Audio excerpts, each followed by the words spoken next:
అధికారంలోకి వచ్చేదానికి బీసీల మీద, ఎస్సీల మీద, ఎస్టీల మీద, మహిళల మీద, అందరి మీద ప్రమాణాలు చేసి అధికారంలోకి వచ్చి అగ్రికోల్డ్ బాధితులకి మేము సంపూర్ణమైన న్యాయం చేస్తామని చెప్పి అధికారంలో రావడం జరిగింది.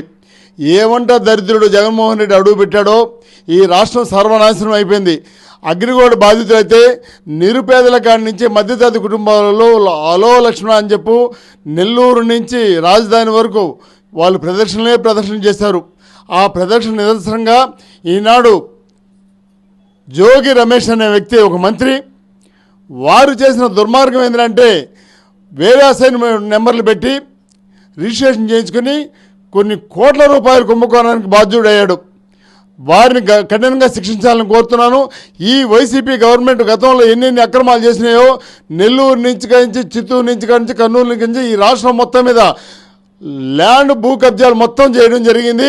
ఇది కాకుండా ఎక్కడ గ్రానైట్స్ రాళ్ళు ఉంటాయో ఆ రాళ్ళకు కూడా కుంభకోణం జరిగింది. ఈ కుంభకోణంలో ఒకటొకటి వెలుగు తీస్తున్నారు. ఈ వెలుగులో ఎక్కడెక్కడ ఎంతమంది ఉన్నారో వాళ్ళందరూ బాధ్యులు. మహానుభావుడు నేను జిప్పిస్తానా అరపూట, అరగంట, గంట అన్న వ్యక్తి పోయిపోయిన అనిల్ కుమార్ యాదవ్ ఆయన దర్దాపులో ఇప్పటికి 2 నెలల నుంచి నెల్లూరులో అడుగు పెట్టలేదు. ఎప్పుడు నెల్లూరులో అడుగు పెడితే అతను అరెస్ట్ చేసేదానికి ఈ రాష్ట్ర పోలీసు సిద్ధంగా ఉందని చెప్పి తెలియజేస్తున్నాను.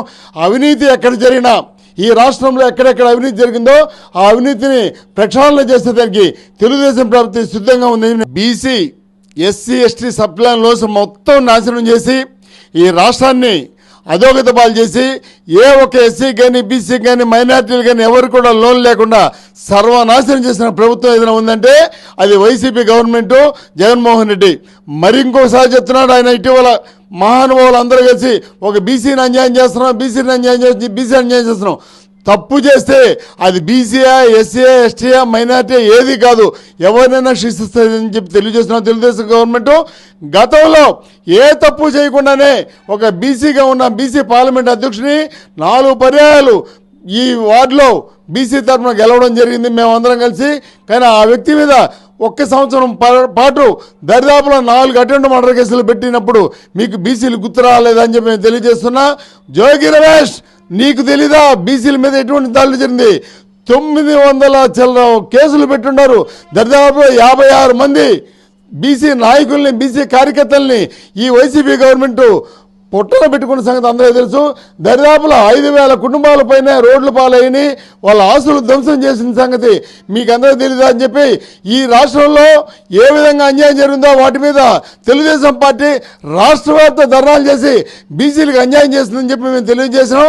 దాని మీద ఇప్పుడు అన్ని ప్రక్షాళన చేస్తారని చెప్పి మేము తెలియజేస్తున్నాం. అయితే అనిల్ కుమార్ యాదవ్ గారు నేను ఎటువంటి అక్రమ ఆస్తులు దోచుకోలేదని చెప్పేసి ప్రమాణం చేస్తానని చెప్పేసి కూడా ప్రమాణం కూడా చేశారు కదా. అనిల్ కుమార్ యాదవ్ మాకు బంధుత్వం ఉందండి, ఎవడు చెప్పబల్లే. వాళ్ళ నాయన, వాళ్ళ తాత వాళ్ళు మా ఇంటికాడికి వచ్చి కాలక్షేపానికి ఏడ కూర్చొని ఏడ టిఫిన్ తినిపోయే సందర్భాలు ఉన్నాయి. వాడికి ఏం తెలుసుండేది? పోరంబోకోడు, నోరుదొల మంత్రి వాడు, ఇప్పుడు నోరుదొల మాజీ మంత్రి, నీటిపారుదల మాట కాదు. వాడికి దరిదాపులో 3,000 కోట్ల రూపాయలు ఎలా వచ్చినాయండి? దొంగ కేసులో పెట్టి, దొంగ ఆస్తులు పెట్టి ఇటీవల కాలంలో సైదాపురం ప్రాంతంలో కొన్ని వేలు ఆడ కొల్లగొట్టి నిత్యం ప్రతిరోజు దరిదాపులో 10 లక్షల రూపాయలు నిత్యం మాత్రమే వాడి ఇంటికి రావాలా. అదేవిధంగా ఇసుకలో కానీ, గ్రావెల్లో కానీ, రకరకాల లేఅవుట్లలో కానీ, నెల్లూరు పరిసర ప్రాంతాల్లో నెల్లూరు పెన్నా అనేది అంచున విపరీతంగా లేఅవుట్లు వేస్తే ఆ లేఅవుట్లలో శ్రీ కోటమిరెడ్డి శ్రీనివాసరెడ్డి గారు, శ్రీ నారా లోకేష్ గారు వారు వచ్చి చూసి ఈ విధంగా అన్యాయంగా ఆక్యుపై చేశారంటే దాన్ని దృష్టిలో పెట్టుకుని నారా లోకేష్ బాబు గారిని కానీ, లేదంటే కోటమిరెడ్డి శ్రీనివాసరెడ్డి గారిని, లేదంటే నా భార్య రేవతి గారిని కానీ వీళ్ళ మీద దాడులు చేసేది ప్రయత్నం చేసింది వీడు అనిల్ కుమార్ యాదవ్ కాదా? మేము చెప్తున్నాం, ఎక్కడ స్థలాలు ఉంటే అక్కడ కబ్జా చేసినాడు పోరంబోకిన అనిల్ కుమార్ యాదవ్ కాదా అని మేము చెప్తున్నాం. నీకు తిండికే జరగనోడు ఎలక్షన్లో పోటీ చేసినప్పుడు అయ్యా నేను పేదవాడిని అని చెప్పి ఎలక్షన్ వచ్చే టయానికి దరిదాపులా 10 లక్షల నుంచి 25 లక్షల దాకా ప్రతి కార్యకర్త ఇచ్చి వైసీపీ గవర్నమెంట్లో ఉన్నప్పుడు తెలుగుదేశం వాళ్ళని లోపరుచుకుని దాన్ని ప్రయత్నం చేసినాడు నువ్వు కాదా అని చెప్తున్నాను.